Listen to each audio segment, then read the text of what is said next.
ci Benno 28. Benno 28 ngeen mën ci am lépp lu soxal ay reportage émission documentaire publicité wala lépp lu ngeen daan déglu ci Benno FM ngeen mën ko am ci Benno 28. Abonnez-vous gratuitement sur votre chaîne YouTube Benno 28. ak Benno 28 di leen abonné saa su nekk ci suñu chaîne. mbokki julit yi mbokki taalibe yi asalaamualeykum wa rahmatullahi taala wa barakatuhu ginnaaw bu ñu nuyoo ziar Serigne Touba Serigne Mountakha Mbacké xalifa général kulu murit ñaanal ko fan wu gudd lool wu ànd ak wér-gu-yaram Serigne Mamor Mbacké moom Cheikh Mourtada Mbacké Khadimu Rasoul Serigne Pal Diop xalifa Serigne Cheikh Fataka Diop mooy am mbégte di ànd ak mboolem njabootuk Serigne Cheikh Fataka Diop di nuyu taalibe yépp di leen ziar di leen ndokkeel waaye di leen sant ci taxawaayu ràññeeku yi nga xamee ni ndeke jekk saa yoo xamee ni si ndigal jóg na ñu jóg ànd ko ak moom ba mu mat sëkk ma nga ñaan yàlla faj seeni aajo zahiran wa batinan ginnaaw loolu nag Serigne Pal Diop xalifa Serigne Cheikh Fataka Diop mooy yëkkati kàddoom di yëgal mbokk yépp ni jumaa janu doon tabax ca Amet ñëwel Daaru Wahab dëkkub Serigne Cheikh Fataka Diop liggéey ba door na mu ko yëglee woon liggéey ba door nañu ko ba ñoo nga ca liggéey ba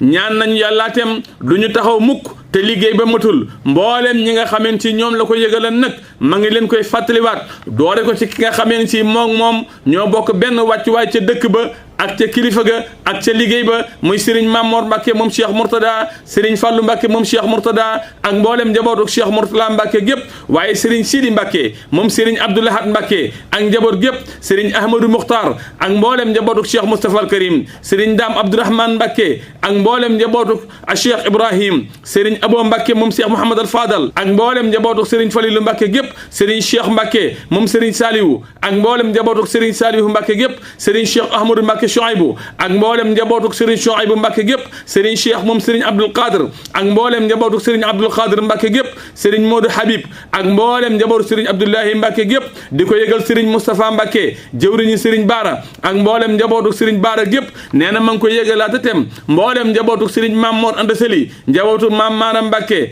Mbusoobe ak mboolem cheikh yépp da ci soññi nag taalibe yi nga xamee ni ñooy njabootuk Serigne Cheikh Fataka Diop ak daayira yi moo xam ñi nekk ci biir réew mi wala bitim réew liggéey ba door nañu ko nii ngeen jàkkaarloo ak moom ci image bi te ñaanuñu yàlla liggéey ba taxaw li feeg matul képp koo xameen si am nga loo ci bëgg a def nag ngir lislaam boo ñëwee ca liggéey ba di nga fa fekk ndaw ya nga xameen si ñoom lañu fa teg lépp loo leen jox danañ ko def ci liggéey bi kon mbokk yi liggéey baa ngi noonu muy jumaa yi Amet ñëwel Daaru Wahab dëkkub Serigne Cheikh Fataka Diop Serigne Cheikh Fataka Diop nag ku ne xam na ne ñimewul bor dafa amuk pay liggéeyal na sëñ Bamba ba làq ngërëmul sëñ Bamba moo tax jëf ci ab dëkkam liggéeyal lislaam la rawatina néegub yàlla boo xamee ne si julit yépp ñoo ko bokk Serigne Pal Diop nag yéene ñëpp ci tuyaaba ji moo tax ba mu amee yéene ji yégal na ko ñëpp liggéey beeteem door na ko yégal na ko ñëpp ma ngi ciy tàllal loxo ñëpp bàyyiwul kenn bàyyiwul ñenn bàyyiwul fenn képp kuy defal yàlla ci toolub lislaam Serigne Pal Diop ma ngi la ko yégal